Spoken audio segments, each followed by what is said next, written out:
കാനഡയും ഡെൻമാർക്കിലെ ഗ്രീൻലാൻഡ് ദ്വീപും പിടിച്ചെടുക്കുമെന്ന് അമേരിക്കൻ പ്രസിഡന്റ് ഡൊണാൾഡ് ട്രംപ് പ്രതിജ്ഞയെടുത്തിരുന്നു. എന്നാൽ അമേരിക്കയിലെ പൊതുജനങ്ങളിലെ ബഹുഭൂരിപക്ഷം അദ്ദേഹത്തിന്റെ ഈ പ്രഖ്യാപനത്തെ വളരെ ശക്തിയായി എതിർക്കുന്നുണ്ടെന്നാണ് സർവേ റിപ്പോർട്ട് വെളിപ്പെടുത്തുന്നത്. 2024 പ്രസിഡന്റ് തിരഞ്ഞെടുപ്പിൽ വിജയിച്ചതിനു ശേഷമുള്ള ട്രംപ് ഗ്രീൻലാൻഡിനെയും കാനഡയും കൂട്ടിച്ചേർക്കുന്നത് തന്റെ വിദേശ നയത്തിന്റെ കേന്ദ്ര ബിന്ദുവായാണ് കൂടുതലും കണക്കാക്കുന്നത്. മാത്രമല്ല, സൈനിക അധിനിവേശത്തെക്കുറിച്ച് അദ്ദേഹം ഗ്രീൻലാൻഡിനെ ഭീഷണിപ്പെടുത്തുകയും ചെയ്തിരുന്നു. കാനഡയെ സംബന്ധിച്ചിടത്തോളം ഇപ്പോൾ നടക്കുന്ന താരിഫ് യുദ്ധം അമേരിക്കയിൽ ചേരാൻ നിർബന്ധിക്കുന്നതിനായി രാജ്യത്തെ മുട്ടുമടക്കുന്നതിനുള്ള ഒരു ഉപകരണമായിട്ടാണ് വിലയിരുത്തപ്പെടുന്നത്.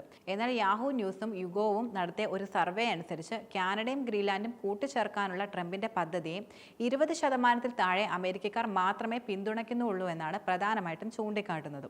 ഗ്രീൻലാൻഡ് പിടിച്ചെടുക്കുന്നതിനെ അനുകൂലിച്ചുകൊണ്ട് 19% അമേരിക്കക്കാരും കാനഡ പിടിച്ചെടുക്കുന്നതിനെ അനുകൂലിച്ചുകൊണ്ട് 17% അമേരിക്കക്കാരുമാണ് രംഗത്തെത്തിയെന്നാണ് സർവേയിൽ വെളിപ്പെടുത്തുന്നത്.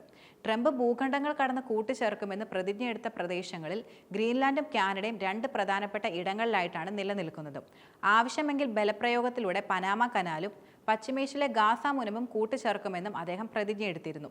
ഈ സാഹചര്യങ്ങൾക്കൊക്കെ ഇടയിൽ അമേരിക്കയെ മഹത്തരമാക്കാൻ ട്രംപ് നടത്തുന്ന സാമ്പത്തിക നീക്കങ്ങൾ അമേരിക്കയ്ക്ക് തന്നെ പണിയാകുമെന്ന ചർച്ചകളും അമേരിക്കയിൽ തന്നെ നിലനിൽക്കുന്നുണ്ട്. താരിഫ്, ഫെഡറൽ ഗവൺമെന്റ് പിരിച്ചുവിടൽ, നികുതി ഇളവുകൾ എന്നിവ ഉൾപ്പെടുന്ന ട്രംപിന്റെ സാമ്പത്തിക വ്യാപാര നയങ്ങൾക്ക് അമേരിക്കയിൽ സ്റ്റാഗ്ഫ്ലേഷൻ സൃഷ്ടിക്കാൻ കഴിയുന്നതാണ്. സാമ്പത്തിക വളർച്ചയുടെ മുരടിപ്പും ഉയർന്ന തൊഴിലില്ലായ്മയും നിരന്തരമായ പണപ്പെരുപ്പത്തോടൊപ്പം നിലനിൽക്കുന്ന ഒരു സങ്കീർണമായ പ്രതിഭാസമാണ് സ്റ്റാഗ്ഫ്ലേഷൻ എന്നതുകൊണ്ട് കൂടുതലും അർത്ഥമാക്കുന്നത്. ക്രെഡിറ്റ് റേറ്റിംഗ് ഏജൻസി 2023 നവംബറിൽ അമേരിക്കൻ AI ക്രെഡിറ്റ് റേറ്റിംഗ് അത്ര നല്ല അഭിപ്രായമായിരുന്നില്ല കൂടുതലും നൽകിയിരുന്നത്. സാമ്പത്തിക മാന്ദ്യ സാധ്യത ട്രംപ് തന്നെ തള്ളിക്കളയാൻ വിസമ്മതിക്കുകയുമാണ് ചെയ്തിരുന്നത്. ഈ മാസം ആദ്യം ഒരു അഭിമുഖത്തിൽ മാന്ദ്യ സാധ്യതയെക്കുറിച്ച് ചോദിച്ചപ്പോൾ അത്തരം കാര്യങ്ങൾ പ്രവചിക്കുന്നതിൽ തനിക്ക് താല്പര്യമില്ലെന്നും നമ്മൾ ചെയ്യുന്നത് വളരെ വലിയ കാര്യങ്ങളായതിനാൽ അതിനൊരു പരിവർത്തന കാലമുണ്ടെന്നും അദ്ദേഹം പറഞ്ഞിരുന്നു. മാത്രമല്ല, നമ്മൾ അമേരിക്കയിലേക്ക് സമ്പത്ത് തിരികെ കൊണ്ടുവരികയാണ്.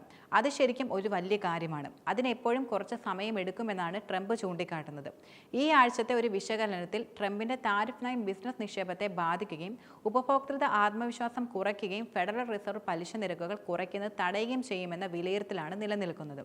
അമേരിക്ക പണപ്പെരുപ്പത്തിന്റെ യഥാർത്ഥ അപകട സാധ്യത മാത്രമല്ല, മറിച്ച് സ്റ്റാഗ്ഫ്ലേഷൻ എന്നറിയപ്പെടുന്ന അതിലും മോശമായ ഒരു അവസ്ഥയും കൂടെയാണ് കൂടുതലും ഉറ്റുനോക്കുന്നത്.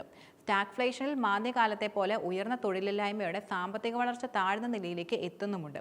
പലിശ നിരക്കുകൾ ഉയർത്തുന്നത് പോലുള്ള പണപ്പെരുപ്പത്തെ നേരിടാനുള്ള സാധാരണ നടപടികൾ വളർച്ചയെ കൂടുതലും മന്ദഗതിയിലാക്കും.